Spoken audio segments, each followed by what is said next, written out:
মাসওয়ারা করেছে যখনই কোনো বক্তা আসবে তো এই বক্তাকে কি করবি, প্রথমে পানি দেবে, তারপরে নাস্তা দেবে, তারপরে টিফিন দেবে, তারপরে রসগোল্লা দিবি, এরপরে ভাত দেবে। ভাত রুটি খাওয়ার পর তারা বায়ান করে আরাম করবে। ভোরবেলাতে এক কাপ করে চা দিবি, দুটা ডিম দিবি, আর গাড়িতে চড়িয়ে এইখান থেকে বের করে দিবি। এই গায়ে আর তারা থাকবে না। তাহলে আমার শেষ খাবার কি? আমার যে কালীগঞ্জে এসেছি, তাহলে এইদের হিসাবে আমার শেষ খাবার শুধু আর এক কাপ চা বাকি আছে। ওইটা যখনই খেয়ে নেব, আমাকে এমন একটা গাড়িতে চড়াবে, আমি আর কালীগঞ্জের মাটিতে থাকবো না। তো আল্লাহ তাবারাক ওয়া তাআলা পৃথিবীর বুকে রুজিগুলো সিরিয়াল দিয়ে লিখেছে। এই ছেলেটা যখন মায়ের পেট থেকে পৃথিবীতে আসবে, ওর মুখে মধু দিবে, মধু দিতে দিতে আস্তে আস্তে বোঁটা টানবে। 2.5 বছর বোঁটা টানার পর বিস্কুট যাবে, তারপরে বিস্কুট থেকে ওর পেটে কেক যাবে, আস্তে আস্তে লেড়ুয়া যাবে। এই করে করতে করতে বড় বড় উট গরুকে হলারে পার করে দিবে। এটা যেতে যেতে যেতে যেতে যখন ওর বয়স কাছে আসবে, হয়তো অ্যাক্সিডেন্ট করবে, বিপদ হবে, অসুখ হবে। এবার হসপিটালে তার ওষুধ চলবে, দুধ চলবে, আঙ্গুর চলবে, আপেল চলবে। শেষ খাবারটা পৃথিবীর মদ। ওটা যখন ইচ্ছে খেয়ে নিবে, আজরাইল ড্রাইভার গর্তন ধরে দুনিয়া থেকে বের করে যেখান থেকে এসেছিল সেইখানে বিদায় দেবে। এই মিষ্টি রুজিটাকে বানিয়েছেন না আল্লাহ। যেদিন আমি আজকে 1 প্লেট খেয়েছি, মদটা আমার 1 প্লেট কাছে আসলো, সকালে খাবো, আমার কপালে যদি আর 2000 প্লেট খাবার থাকে, যত প্লেট খাবো মদ তত কাছে আসবে। পৃথিবীর শেষ খাবারের নাম হচ্ছে মদ। পৃথিবীর শেষ খাবার কি? মদ। এবার মদের স্বাদ কেমন কেউ বলতে পারেনি। মদের স্বাদ কেমন মানে যে খায় সেই তো পালিয়ে যায়, তাহলে বলবে কি করে? কিন্তু বিশ্ব নবী এর একটা সুন্দর স্ট্রাকচার দিয়েছে। তা আমি একটা উদাহরণ দেবো। এই ওই ওই ওই এটা ক্লাব পেয়েছিস, আমার চোখের সামনে গল্প করবি? কোথায় ব্যবসা করছি রে বা, আমার পরে রেখে গেলেন নাকি? আর আগে তো দুটো মনে মনে গান টান দেবেন। ঝামেলা শেষ। বক্তার সামনে গল্প করলে কষ্ট হয়। এই যে ওরা আবার দাঁড়িয়েছে, ওরা আবার এসে দাঁড়িয়েছে, এবার ঘুরে এলো, ফের চুলকাইছে, বুঝবে তো? আর কতক্ষণ?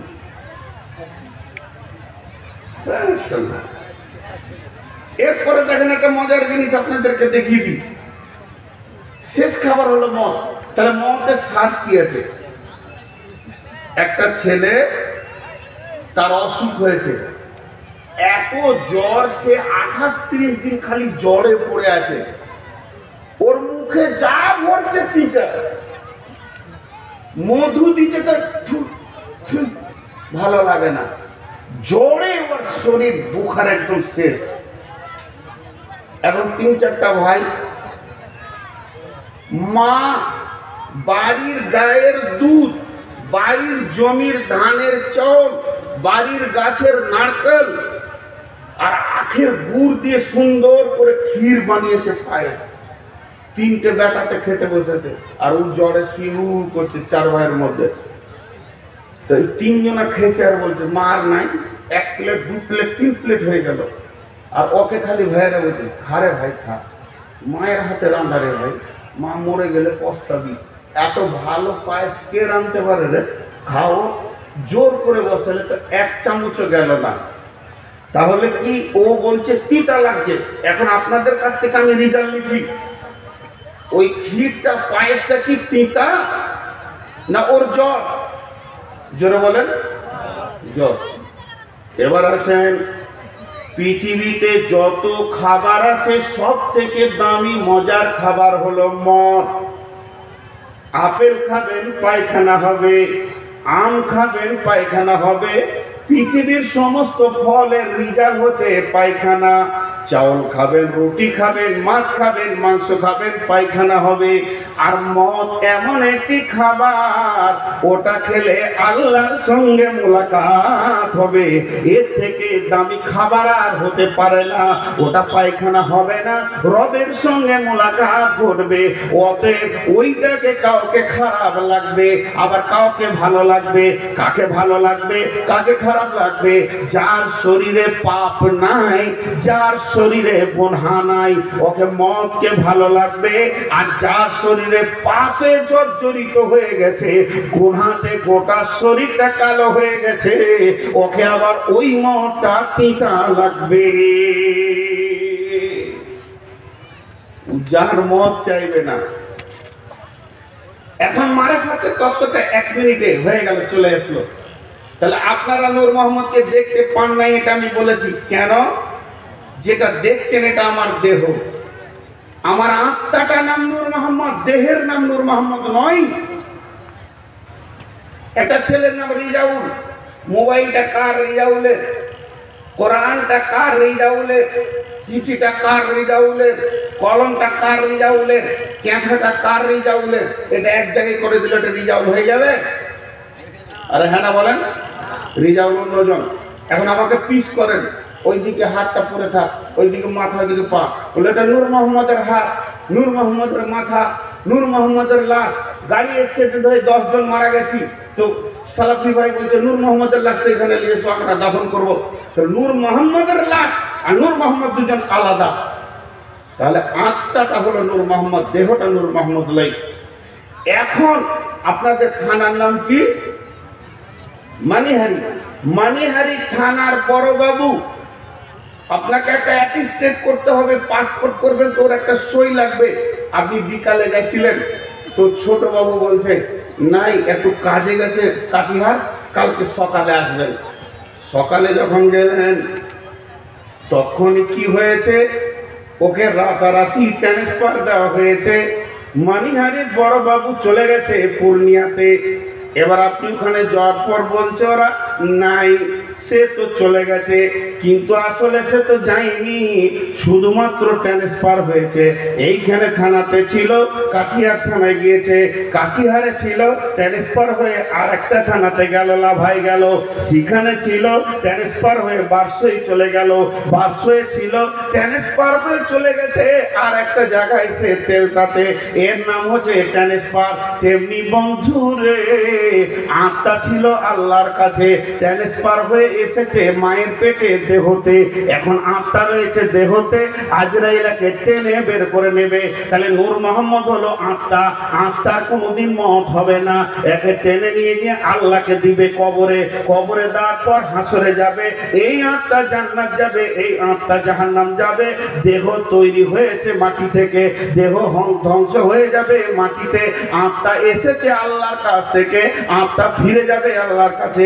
এ ব্যাপারে আল্লাহ কোরআনে অনেকগুলো আয়াত নাযিল করেছেন, তার মধ্যে একটা সূরা ফাজরের মধ্যে বলছেন, ইয়া আইয়ুতুহান নাফসুল মুতমাইন্না ইরজিই ইলা রাব্বিকি রাদিয়াতাম মারজিয়া ফাদখুলি ফি ইবাদি ওয়াদখুলি জান্নাতি।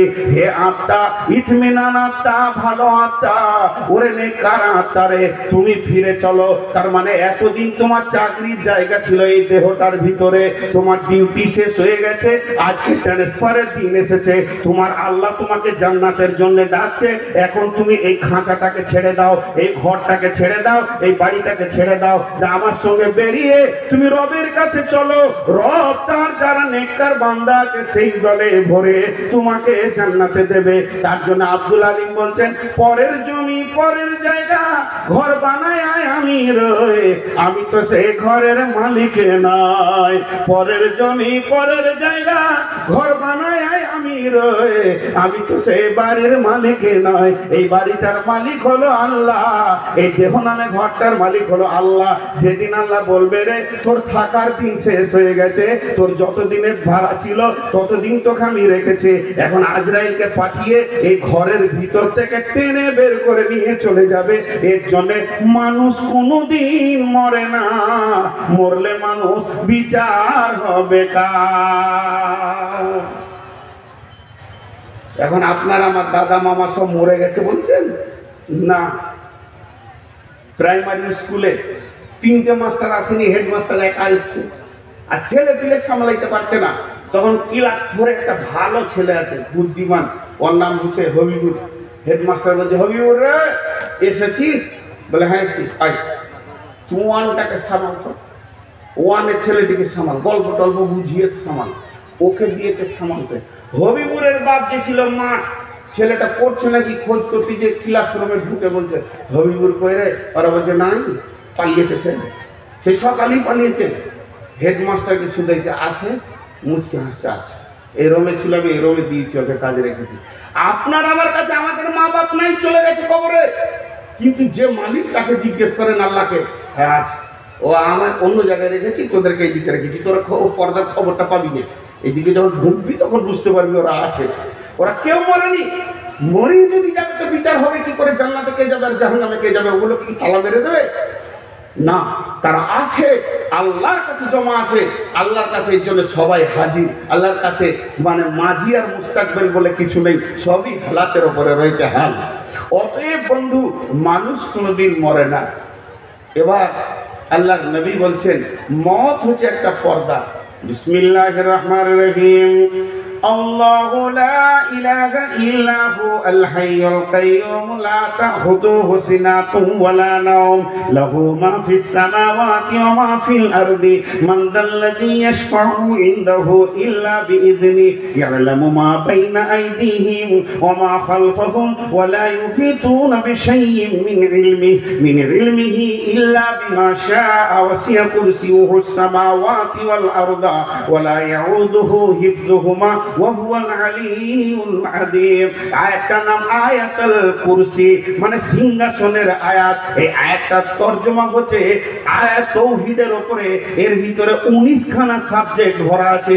এই আয়াতটাকে নিয়ে 19 ঘন্টা বক্তব্য রাখা যাবে, কিন্তু এই আয়াতের তরজমা তাফসীর হলো আল্লাহর আরশকে কেন্দ্র করে, আল্লাহর ক্ষমতাকে কেন্দ্র করে, আল্লাহর রাজ্যকে কেন্দ্র করে। তবে এটা মওতের সাবজেক্টে কেন আনলাম? বিশ্ব নবী, দয়ার নবী, আল্লাহর নবী, আখিরি নবী, তিনি এটাকে মওতের ব্যাপারে লাগিয়েছেন। তিনি বলছেন এই আয়াতটার ফজিলতটা হলো মওতের সাথে সম্পর্ক। কেউ যদি দিনে 5 বার আয়াতুল কুরসি পড়ে, আর একটা হাদিসে এসেছে কেউ যদি 7 বার পড়ে, 5 বার কখন পড়বে টাইমটা শুনেলেন? ফরজ নামাজের সালাম ফিরার পর, সুন্নতের আগে। ফরজ নামাজের সালাম ফিরার পর, সুন্নতের আগে। ফরজ নামাজের সালাম ফিরা হয়ে গেল, সুন্নত শুরু করার আগে যদি কেউ 5 ওয়াক্তে আয়াতটা পড়ে, আর সকাল সন্ধ্যা যে 7 বার বলেছে, সে সকাল আর সন্ধ্যা ধরেছে, 7 বার যদি কেউ পড়ে, আল্লাহর নবী বলছেন ওই লোকটা আল্লাহর কাছাকাছি লোক। বিশ্ব নবী বলছেন ওই লোকটা আল্লাহর এত কাছাকাছি যে আল্লাহকে দেখতে পেয়েছেন, তিনি গায়েব দেখতে পান, কিন্তু ও আল্লাহকে দেখতে পেয়েছে না। শুধুমাত্র মধ্যখানে একটা পর্দা আছে। ওই পর্দাটা যেদিন ছেড়ে যাবে, পর্দাটা যেদিন উড়ে যাবে, পর্দাটা যেদিন ছিঁড়ে যাবে, পর্দাটা যেদিন শেষ হয়ে যাবে, সরাসরি আল্লাহকে দেখা করবে। বিশ্ব নবীকে সাহাবীরা প্রশ্ন করলেন, ইয়া রাসূলুল্লাহ, সেই পর্দাটা কি? আল্লাহর নবী বললেন ওই পর্দাটার নামই হচ্ছে মওত। যেদিন ও মরবে, হাসতে হাসতে রবের সঙ্গে মুলাকাত করবে। জি, তাহলে মওত একটা পর্দা হয়ে গেল। এবার মওত নামে ঘোড়াকে আপনাদেরকে চড়িয়ে শেষ করে দিব। মওত হলো যানবাহন। আল্লাহ বলছেন জি, মওত একটা যানবাহন। এটাকে ভালো করে শোনার চেষ্টা করেন। পরপর আয়াতগুলোকে সাজিয়ে সাজিয়ে বলছি। শুধু মওত নিয়ে বলতে গেলে আরো অনেক কথা আছে, ছেটে ছুটে আপনাদের সামনে দিচ্ছি। সকলে একবার জোরে তাকবীর দেন, নারে তাকবীর। এটা জোরে হলো না, বেটা ছেলের মতো করেন, নারে তাকবীর। হ্যাঁ, খালি আইলা হাদিসদেরকে তাকবীর দিয়ে দেখেন, সুবহানাল্লাহ আলহামদুলিল্লাহ বলবেন না। আর বিড়ালিদেরকে তাকবীর দিতে বলতে হবে না। না না, নবী না হয়ে দুনিয়ার, না হয়ে ফেরেশতা খুদার হয়েছি, উম্মত তোমার তারতরে শুকর হাজার বার। ইয়া নবী সালাম আলাইকা, ইয়া রাসূল সালাম আলাইকা ইয়া হাবিব সালামু আলাইকা সালাওয়াতু আলাইহি দুলাইকা। একবার সব খালি যাবে শিয়ালের মতো কেউ কথা থাকবে না, ওদের কেউ হুঁশ নাই যে কথা বলা কি হচ্ছে।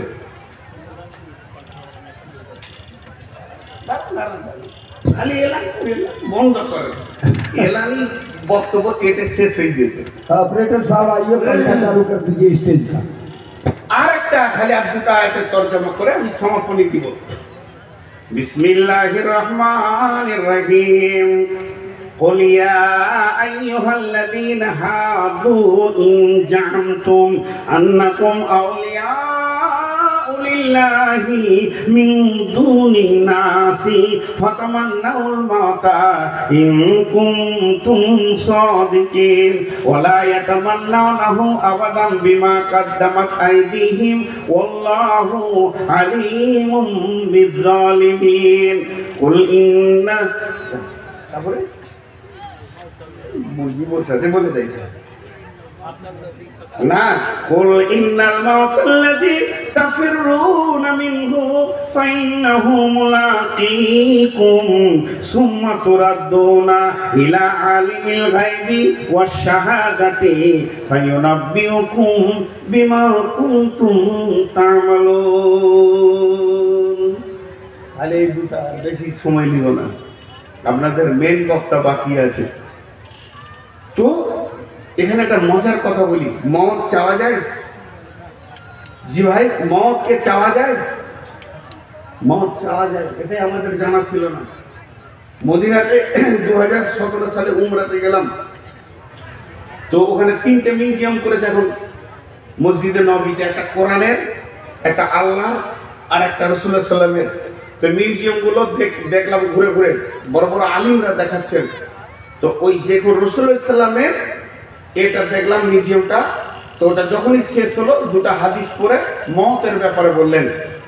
মওত চাওয়া যায় আর মওতের ক্যাটালগ চাওয়া যায়, দুটো জিনিস চাওয়া যায়, কিন্তু খেদে রাগে বিষে মওত চাওয়া যায় না। সাধারণভাবে ইমানি তাকাজাতে মওত চাওয়া যায়। কারণ এই আয়াতটা কি বলছে যে যদি তোমরা মনে করো আল্লাহ আমাদের বন্ধু, তো ফাতামান নাউল মাওতা, তোমরা মওতের তামান্না করো। সেম সূরা বাকারাতে একটা আয়াত আজকে পড়তে পড়তে চোখে ঠেকলো, এর আগেও পড়েছি কিন্তু আজকে আমাকে ওটা মনে হলো। আল্লাহ তাবারক ওয়া তাআলা ওখানেও বলছেন যে তোমাদের দিলের ভিতরে যদি ইখলাস থাকে, ইখলাস থাকে, কি বলছে? কুল ইন কানাত লাকুমুদ দারুল আখিরাতু ইনদাল্লাহি খালিসাতান, যদি আখিরাতের ঘর বাড়ি ঐশ্বর্য আনন্দ ওইটা লুটবো, এটাকে মুখে লাফ মারবো, দুনিয়ার মুখে বাঁপায় করে লাফ মেরে একে ফেলে দিব, আর ওই ধারটা লুটবো, এটা যদি তোমার মন বলে, তাহলে কি করো?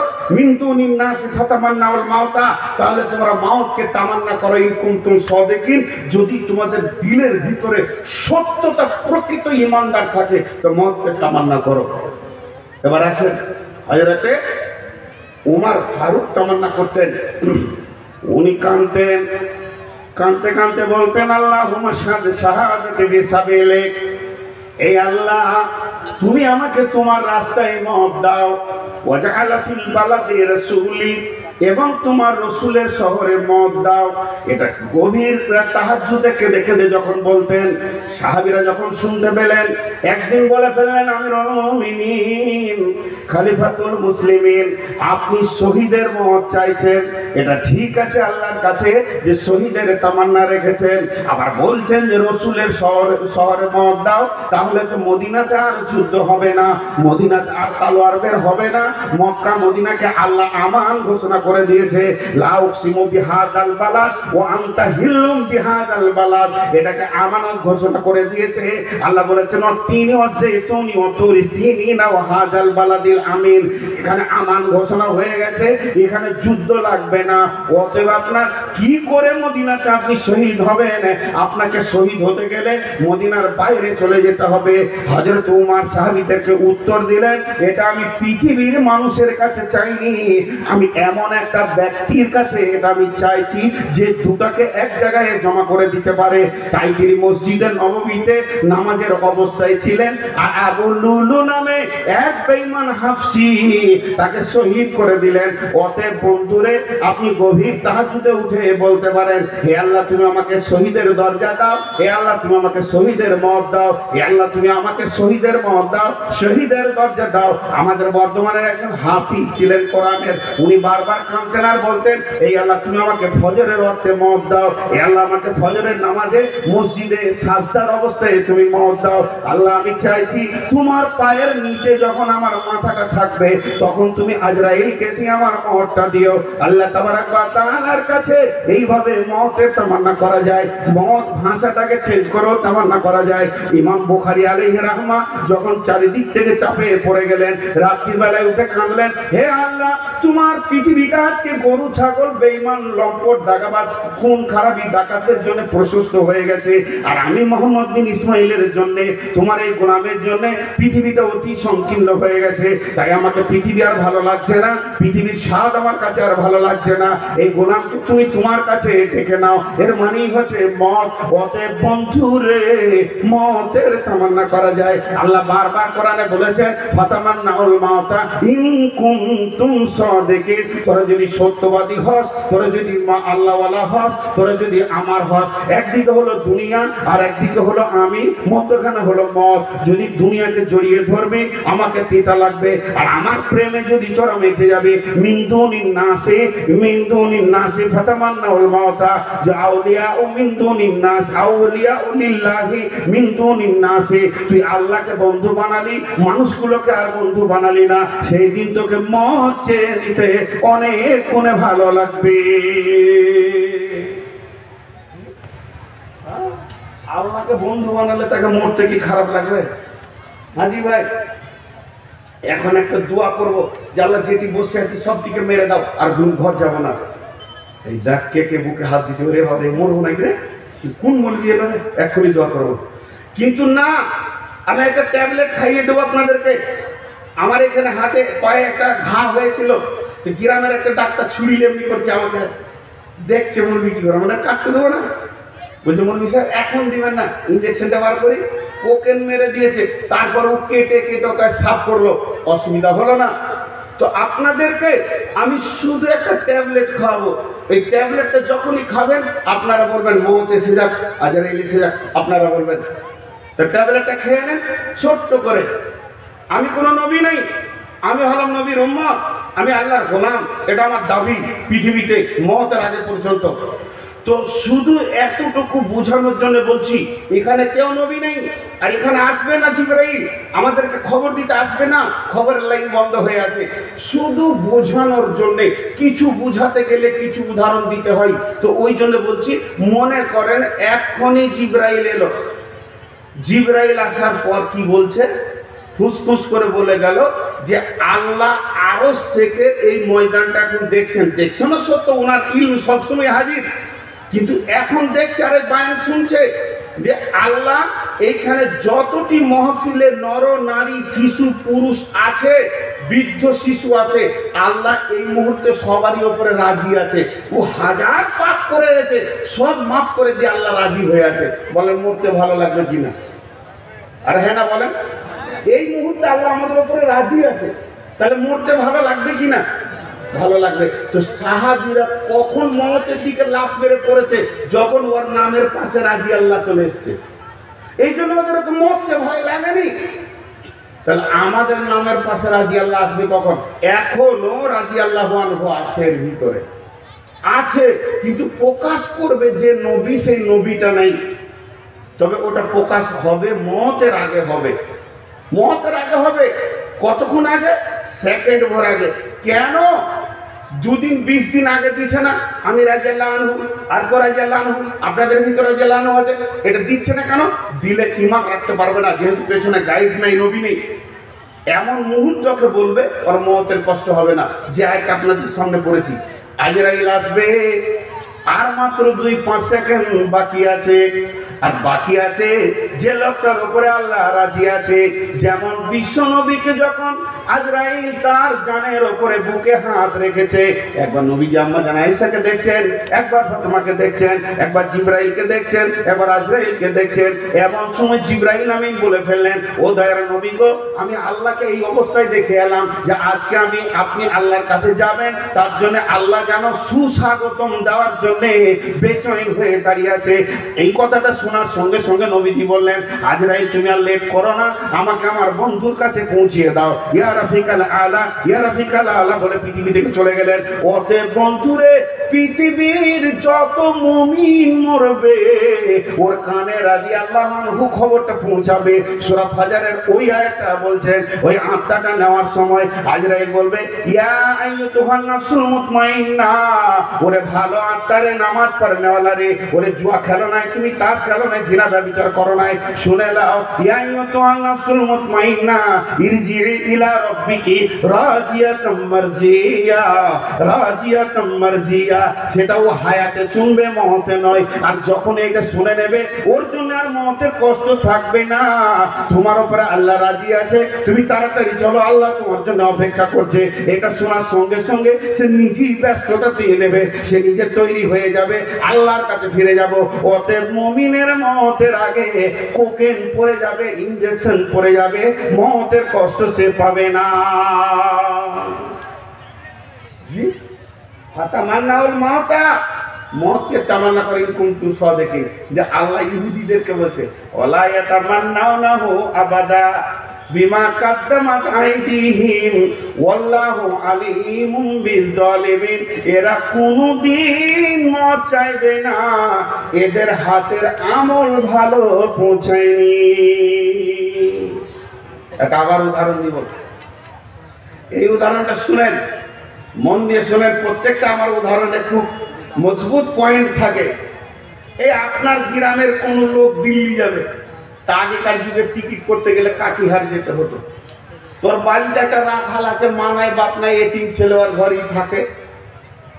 তো এখন ওর ছেলেটাকে বলছে, রে বেটা কাজগুলো গোছিয়ে নিলে আমি দিল্লি যাবো, টিকিটটা করে আসি। এই গ্রামে কম্পিউটারে যাবে। তখন ও বলছে, চাচা আমিও দিল্লি যাব, আমি দিল্লি দেখিনি জীবনে, আমার মা বাপ নেই, তো তোমার সঙ্গেই যাব। তো মনটা বলে, চল দিল্লি ঘুরে আসি। ও আরো টিকিট বানিয়ে নিলে। রাজধানীতে দুজনা গিয়ে দিল্লিতে, নিউ দিল্লিতে নেমেছে। নেমে তো অটোতে বসেছে, সব দেখতে পাবি তুই, এটা কি ওইটা কি, এটা ইন্ডিয়ান গেট, এটা অমুক, এটা প্রসুর বলতে বলতে যেছে। এরই মাঝে দেখছে একটা লোককে হাতির ওপরে চড়িয়ে দিয়েছে, আর গোটা লোকটাকে হাতি তাকে ফুলে ভর্তি করে দিয়ে এরকম রং মারছে, আর পেছনে খালি ঢোল তাবলা মিউজিক চলছে, আর লাফাচ্ছে আর হাসছে আর হই করছে। আর যাকে হাতির উপরে চাপিয়েছে অঝোর নয়নে কাঁদছে। বলছে, চাচা এই ভেজালটা যে বুঝতে পারছি না, ও কাঁদছে আর কোদাকুদি করছে কেন? বলছে, বেটা তুই বুঝবি না, ভারতবর্ষের নতুন আইন হয়েছে, যে ইচ্ছা সে প্রধানমন্ত্রী হতে পারে, কিন্তু যখন 5 বছর শেষ হয়ে যাবে, ডিসেম্বরের 31 তারিখে ওকে হেলিকপ্টারে করে বেঁধে নিয়ে গিয়ে জঙ্গলে ফেলে দিবে, বাঘে খেয়ে নিবে। তো আজকে ডিসেম্বরের 31 তারিখ চলছে, ওকে ওই জন্য ফুল দিয়ে সাজানো হয়েছে। ঠিক সন্ধ্যার আগে ওকে এমনি হেলিকপ্টারে বাঁধবে, নিজের জঙ্গলে দুপ করে ছেড়ে দেবে, বাঘে খেয়ে নিবে। হাজি ভাই, ওর জীবন যাবে, ও হাসবে। এরা হাসছে কেন? বলে নতুন রাজা আসবে, ওই লেগে হাসছে। আবার নতুন পিকনিক হবে, রাজা আসবে, গদিতে বসবে, পিকনিক খাওয়াবে, ভোজ হবে, ওই লেগে হাসছে। তখন রাখালটা বলছে, আমি রাজা হব। তোর মালিক বলছে, আরে তোকে এই দৃশ্য দেখে ভয় লাগছে না? ভয় কেন লাগবে চাচা? মা আমি রাজা হব, আমার নামটা দিয়ে দেন তো। যে রাখাল হলো কখনো কখনো বুদ্ধি ভালো থাকে। এক বাদশা বলেছে, আমাকে যে নতুন কথা শোনাবে ওকে 10 লাখ টাকা দিব। কতজনা কত রকম বলছে, তাল গাছে পেঁপে হয়েছিল, বলছে এটা হতেই পারে, ও টাকা দিবে না। বলছে বাদশা শুনেছেন আম গাছে কাঁঠাল হয়েছে, বলছে হতেই পারে। তোর বিবি বলছে যে হাজি কেউ যদি নতুন কথা শুনিয়ে দেয় টাকা দিবেন তো? বলছে খেপি আমি জানি না, বলবো তবে তো টাকাটা লাগবে। ওর বলা হবে আর শেষে আমি বলবো জানি, তাহলে টাকা লাগছে না। এখন এক রাখাল গিয়ে বলছে, হুজুর আমার কথা শুনেন, বলছে কত পণ্ডিত গেল রসাতল আর তুই বলছিস কত জল, আয় তুই কি বলবি? রাখাল তখন বলছে আপনার বাপের সঙ্গে আমার বাপের বন্ধু ছিল। বলছে ওটা জানি, আসলে ছিল না, ও টাকা দেওয়ার ভয়ে বলছে জানি। বলছে এটাই শেষ হলো, আরো কথা আছে। বলে কি? আপনার বাপের কাছে আমার বাপ 12 লাখ টাকা পায়। জানি বল, জানি বলবি তো 12 লাখ, না জানি বলবি তো 10 লাখ। এমন চাপে পড়েছে। এখন এই রাখাল বলছে যে আমি প্রধানমন্ত্রী হব, ওর নামটা দিয়ে দিলে ও প্রধানমন্ত্রী হয়ে গেল। যখনই ও প্রধানমন্ত্রী হয়েছে আইন রচনা করছে, যত মিলিটারি, বিএসএফ, সিএসএফ, কনস্টেবল, থানার পুলিশ যত আছো সব কলকাতা চলে এসো, গোটা ভারতে জমা করে নিলে। বলছে আন্দামান দ্বীপপুঞ্জে চলে যাও, যত বাঘ ভালুক আছে মেরে দাও। বুঝতে পেরেছেন? বাস করছে এখানে আর জঙ্গল সাফ করছে। দ্বিতীয় বছরে গোটা জঙ্গলটাকে সাফ করে পার্ক বানিয়ে নিল। তৃতীয় বছরে ভালো ভালো ফ্যামিলিগুলোকে ওখানে পৌঁছিয়ে দিয়েছে, হসপিটাল, বাস, ট্রেন, রেল সব করে নিল। এবার বলেন ও যাওয়ার দিন কাঁদবে না হাসবে? ও যাওয়ার দিন, জঙ্গলে যাওয়ার দিন কাঁদবে না হাসবে? আল্লাহ তাবারাক ওয়া তাআলা এটা বলছেন, ওয়ালা ইয়াতামান্নাউনাহু আবাদা বিমা কাদ্দামাত আইদিহিম ওয়াল্লাহু আলিমুম বিজ্জালিমিন। যারা পৃথিবীর বুকে নিজেরা ঘরবাড়ি, পাকা জমি জায়গা করে আনন্দ করে নিয়েছে, ওরা যাওয়ার দিন কাঁদবে। আর যারা এখান থেকে মাল পাঠিয়ে রেখেছে আগে থেকে, ওই জঙ্গলকে ঠিক করে রেখে দিয়েছে, ও তো জানে আমাকে যেতেই হবে, বাপকে ছাড়তে হবে, ভাইকে ছাড়তে হবে, বিবি ছাড়তে হবে, ছেলে ছাড়তে হবে, নানা দাদা দাদি সমস্ত পৃথিবীর বাঁধনকে ছিঁড়ে আমাকে যেতে হবে।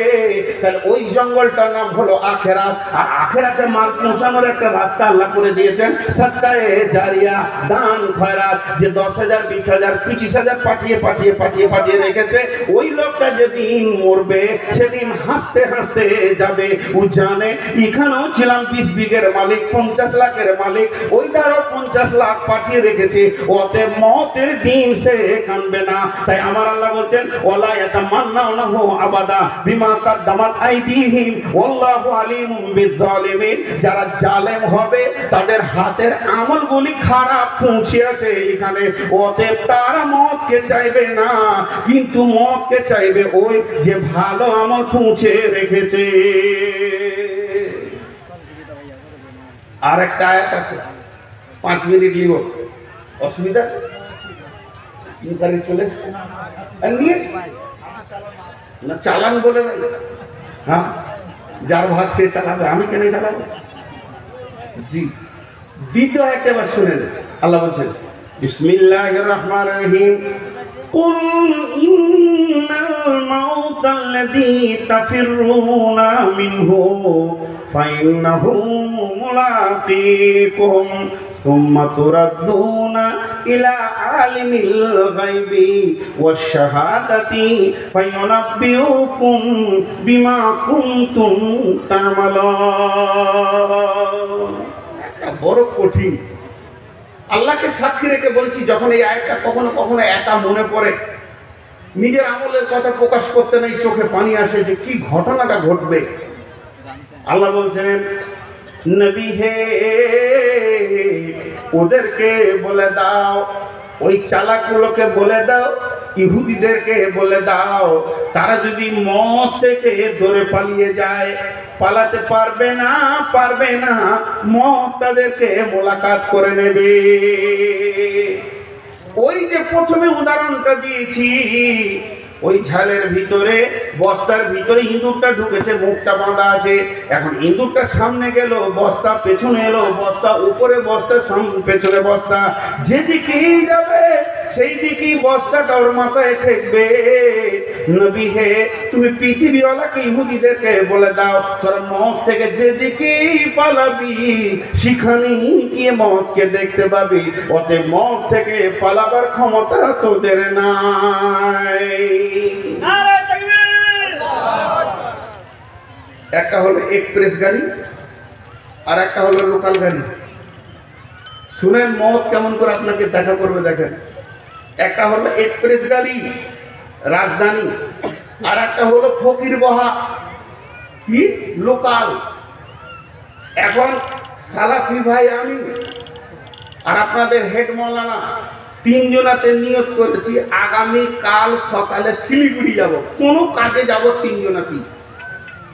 যারা ফার্স্টে রাজধানী লোকালটা ধরবো তিনজনাতে, একদম কথা পাক্কা। প্ল্যাটফর্মে গিয়ে দেখছি আমি আর হেড মৌলানা হাজির, সালাফি ভাই আসেনি। তখন দুজনাতে বলছি সারা জীবন ঢিলা, ওর কাজই ঢিলা, সিধা হলো না, ওকে পারা গেল না, খালি ওর বিরুদ্ধেই কথা চলছে দুজনাতে। আর মুড়ি নিলাম, কুড়ি নিলাম, খেলাম, চা খেলাম, ফকির মহা গাড়িতে বসলাম, জানলার ধারে বসে চলতে শুরু করেছি। গাড়ি চলছে ধীরে ধীরে, আর দুধারে দেখছি সবুজ দুনিয়ার আনন্দ করছে। আর মাঝে মাঝে বলছি ওর হুঁশ হলো না। যেই গাড়িটা বের হয়ে খুব বেশি সোনাইলি পার হয়ে কিংবা ধরেন বারশোই গেছে, এমন সময় রাজধানী ঢুকছে আর উনিও প্ল্যাটফর্মে ঢুকছে। ঢোকার পর ওই চায়ের দোকানে বারবার চা খাই, পরিচয় আছে বলে দুটো মৌলবি এসেছিল, কালীগঞ্জের হেড মাওলানার বর্ধমানের নূরমন্দিরে এসেছিল, শুধু আসেনি, যত বাঁশ তোমাকে দিয়েছে, যুবক কোনো হুঁশ জ্ঞান নেই টাইমের। ও হাসলো একটু মুচকে, বন্ধু বান্ধবের ব্যাপার। ও রাজধানীতে বসে পড়লো। বন্ধুরা আমার, ফকির বাবা যখনই তেলটা গেছে দাঁড় করিয়ে দিয়েছে, রাজধানী কুই করে পেরিয়ে চলে গেল, আগে টপে গেল। আমরা কিন্তু একই কথা বলতে বলতে পানিশালা পার হয়ে এবার শিলিগুড়ির 3 নম্বর প্ল্যাটফর্মে ঢুকছে। উনি শুনে নিয়েছেন এলানে যে ওই লোকালটা 3 নম্বর প্ল্যাটফর্মে ঢুকছে। উনি 1 নম্বর থেকে নেমে এসে 3 নম্বরে দাঁড়িয়ে আছে যে ওই দুজনা নামবে। আর যখনই আমরা নেমেছি আবার ওই কথাই বলছি, ও একদম হুঁশ নাই, বাদ পড়ে গেল, আমাদের সঙ্গে আসতে পারলো না। আর যখনই আচানক দেখে নিয়েছি জানটা চমকে গেল, কি করে এলো? তো আল্লাহ তাবারাক ওয়া তাআলা বলছেন হায়াতটা হলো লোকাল গাড়ি, আর আজরাইল যে মওতে চেপে আছে এটা এক্সপ্রেস গাড়ি। তুমি লোকাল গাড়ি নিয়ে দুনিয়াতে ঘুর ঘুর করে বেড়াচ্ছ, কিন্তু জেনে নাও ঠিক টাইমে, ঠিক প্ল্যাটফর্মে, ঠিক জায়গাতে আজরাইল তোমার সামনে এসে দাঁড়িয়ে যাবে। তুমি ভাবতে পারবে না কত নম্বর সুপার গাড়ি তোকে বসানো আছে। তাই আমার আল্লাহ বলছেন কুল ইন্নাল মাওতাল্লাযী তাফিরুনা মিনহু ফা ইন্নাহু মুলাকীকুম সুম্মা তুরাদ্দুনা ইলা আলিমিল গায়বি ওয়াশ শাহাদাতি ফায়ুনাব্বিউকুম বিমা কুনতুম তা'লামুন। হে তা'মালুন, হে নবী তুমি বলে দাও, তোমরা মওত থেকে যতই পালাও না কেন, তোমাদের পেছনে মওত তোমাকে তেড়ে ধরার জন্য রেডি হয়ে গেছে। ঠিক টাইমে তোমাকে ধরে নেবে এবং নিয়ে যাবে কার কাছে? আল্লাহর কাছে। এখানে বলেনি, এখানে আল্লাহ শব্দ বের করেননি, এখানে বলেছেন আলিমুল গায়বি ওয়াশ শাহাদাতি। অতএব তুমি সারা জীবনে যা আমল করেছো ও যে জানে তার কাছে পৌঁছে দেবে। আর যখনই আত্মাটাকে আল্লাহর কাছে পৌঁছে দেবে, আল্লাহ তখন বক্তব্য দিতে শুরু করবেন। কোরআন বলছে ফায়ুনাব্বিউকুম, সে বক্তব্য রাখবে। কিসের বক্তব্য রাখবে? আমার মতো কোরআন হাদিসের নয়, আল্লাহর বক্তব্য রাখবে। ফায়ুনাব্বিউকুম বিমা কুনতুম তা'মালুন। 70 বছরে যতগুলি আমল করেছি 1 সেকেন্ডে আল্লাহ বলে দেবেন তার কুদরতে। তুই 25 বছর বয়সে কি করেছিস, 30 বছর বয়সে কি করেছিস, 55 হালাতে কি করেছিস, তুই 70 বছর বয়সে কি করলি, গতকাল কি করেছিস, এখন কি করেছিস, সারা জীবনের আমলটা তার সামনে তুলে ধরে দেবে। ফায়ুনাব্বিউকুম বিমা কুনতুম তা'মালুন।